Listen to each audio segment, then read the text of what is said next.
Hari ini kita akan melakukan uji coba praktikum IPA, yaitu uji makanan.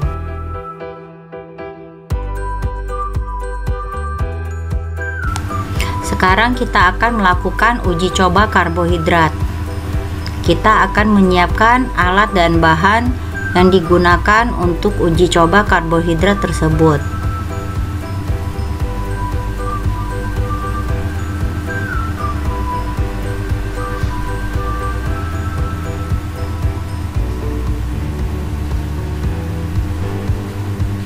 Yang pertama, kita menyiapkan putih telur yang sudah direbus.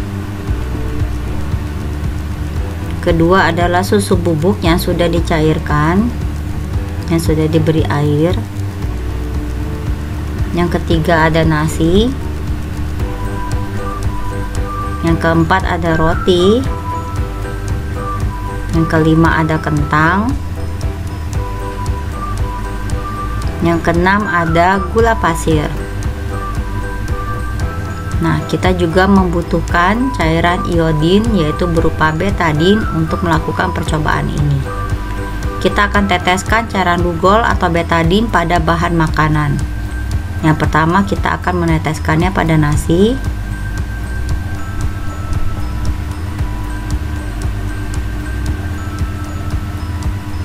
Yang kedua, kita akan meneteskannya pada susu bubuk yang sudah dicairkan. Yang ketiga pada putih telur. Yang keempat, kita akan meneteskannya pada gula pasir. Yang kelima, kita akan meneteskannya pada kentang.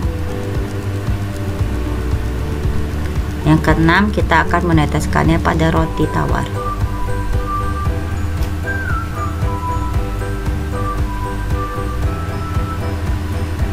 Setelah selesai meneteskan cairan lugol, kita akan mengaduk cairan lugol pada bahan makanan yang cair agar merata.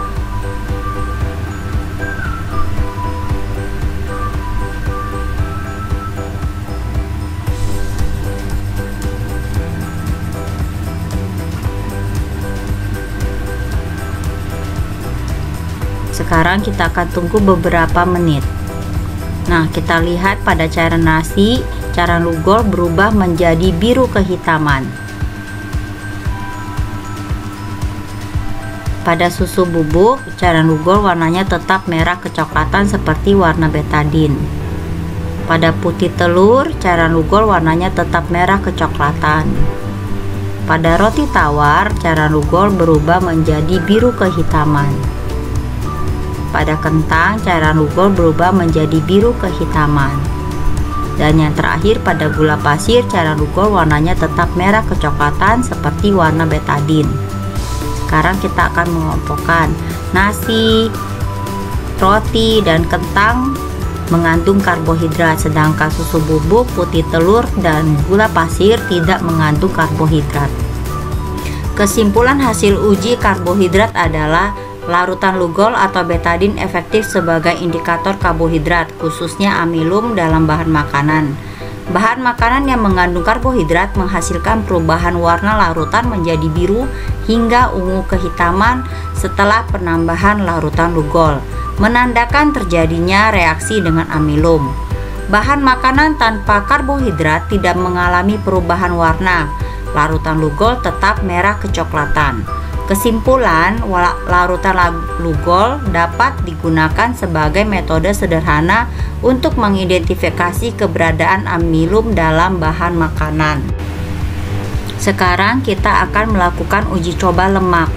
Kita akan menyiapkan alat dan bahan yang digunakan. Yang pertama, kita menyiapkan mentega atau margarin. Yang kedua, kita menyiapkan kemiri yang sudah kita cincang. Yang ketiga ada susu cair. Yang keempat ada potongan pisang. Untuk menguji cobanya, kita memerlukan kertas buram. Kita akan menyiapkan 4 lembar kertas buram untuk melakukan percobaan ini. Pertama, kita akan mengambil sedikit bahan makanan, lalu kita oleskan dan kita gosok pada kertas buram agar merata di seluruh permukaannya. Kemudian kita akan cuci tangan terlebih dahulu sebelum kita mengambil bahan yang lain. Kita juga akan menggosokkan kemiri yang sudah dihaluskan pada kertas buram. Kemudian kita akan cuci tangan lagi, memastikan tangan kita bersih. Lalu kita mengoleskan susu cair pada kertas buram. Ambil sedikit, kita oleskan. Kemudian kita cuci tangan, lalu kita mengambil pisang, lalu kita mengoleskan potongan pisang pada kertas buram.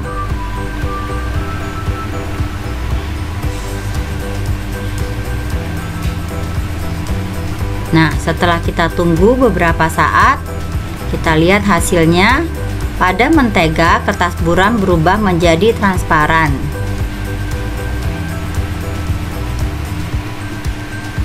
Pada kemiri, kertas buram juga berubah menjadi transparan.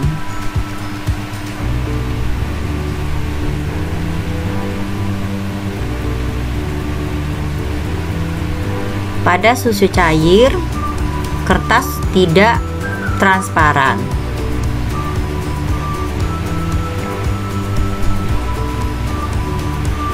Pada pisang, kertas juga tidak transparan. Maka dapat kita simpulkan bahwa mentega dan juga kemiri mengandung lemak, sedangkan susu cair dan pisang tidak mengandung lemak. Kesimpulan hasil uji lemak adalah kertas buram sebagai indikator lemak.